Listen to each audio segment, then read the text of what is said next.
1 Kings chapter 2. When the time drew near for David to die, he gave a charge to Solomon his son. I am about to go the way of all the earth, he said. So be strong, show yourself a man, and observe what the Lord your God requires.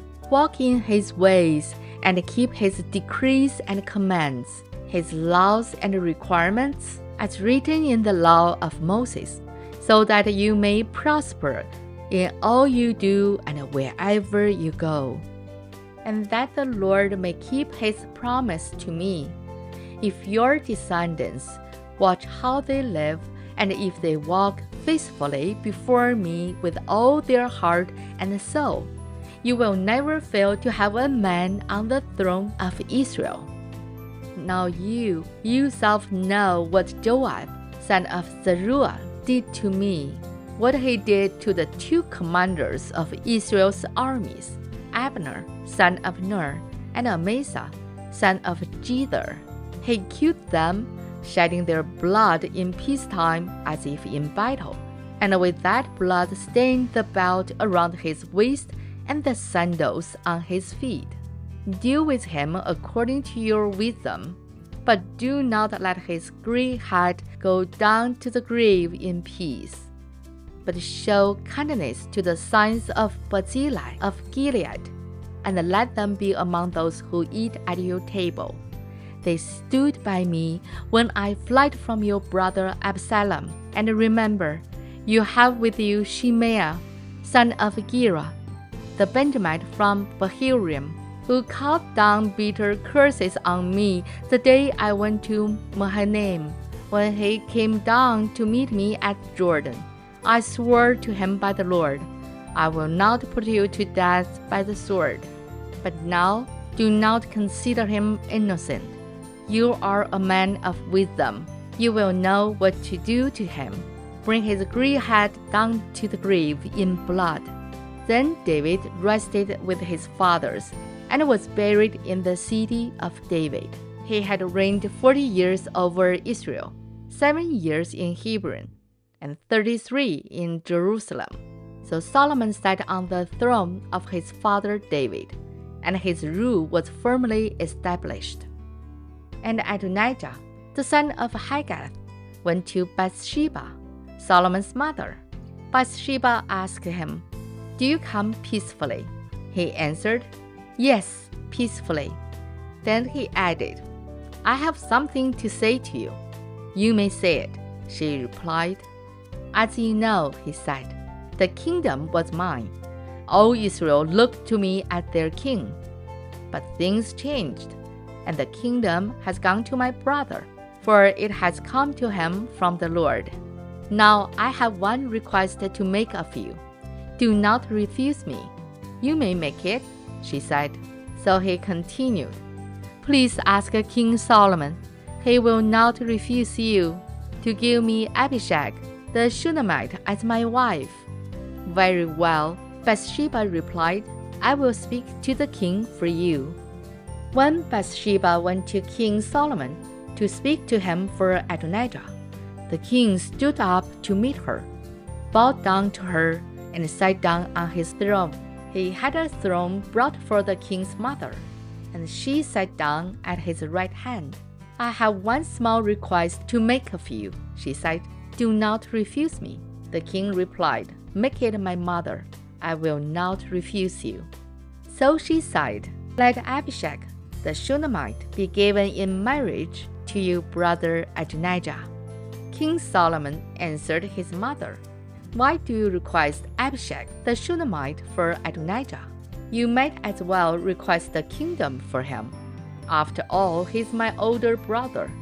Yes, for him and for Abiathar the priest, and Joab, son of Zeruiah." Then King Solomon swore by the Lord, "May God deal with me, be it ever so severely, if Adonijah does not pay with his life for this request. And now, as surely as the Lord lives, he who has established me securely on the throne of my father David, and had founded a dynasty for me as he promised, Adonijah shall be put to death today. So King Solomon gave orders to Benaiah, son of Jehoiada, and he struck down Adonijah, and he died. To Abiathar the priest, the king said, Go back to your fields in Anathoth. You deserve to die, but I will not put you to death now, because you carried the ark of the sovereign Lord before my father David, and shared all my father's hardships.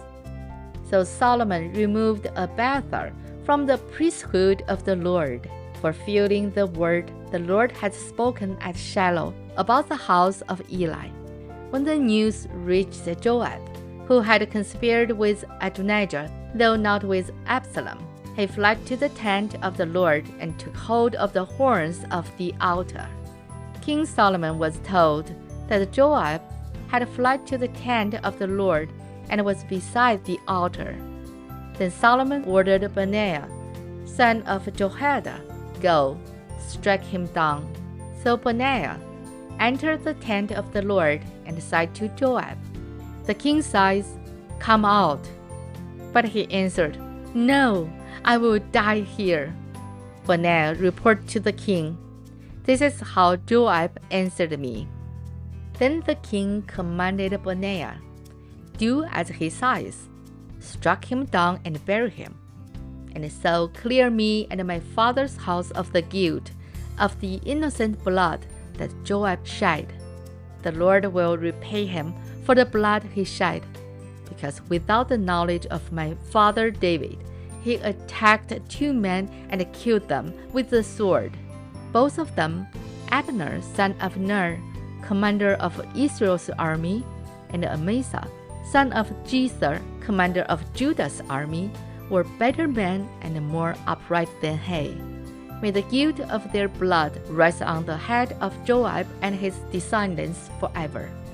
But on David and his descendants, his house and his throne, may there be the Lord's peace forever. So Benaiah, son of Jehoiada, went up and struck down Joab and killed him, and he was buried on his own land in the desert. The king put Benaiah, son of Jehoiada, over the army in Joab's position, and replaced Abiathar with Zadok the priest. Then the king sent for Shimei and said to him, Build yourself a house in Jerusalem and live there, but do not go anywhere else. The day you leave and cross the Kidron Valley, you can be sure you will die. Your blood will be on your own head. Shimei answered the king, What you say is good. Your servant will do as my lord the king has said. And Shimei stayed in Jerusalem for a long time. But 3 years later, 2 of Shimei's slaves ran off to Achish, son of Maacah, king of Gath, and Shimei was told, Your slaves are in Gath. At this, he saddled his donkey and went to Achish at Gath in search of his slaves. So Shimei went away and brought the slaves back from Gath. When Solomon was told that Shimei had gone from Jerusalem to Gath and had returned, the king summoned Shimei and said to him, Did I not make you swear by the Lord and warn you? On the day you leave to go anywhere else, you can be sure you will die. At that time you said to me, What you say is good. I will obey. Why then did you not keep your oath to the Lord and obey the command I gave you?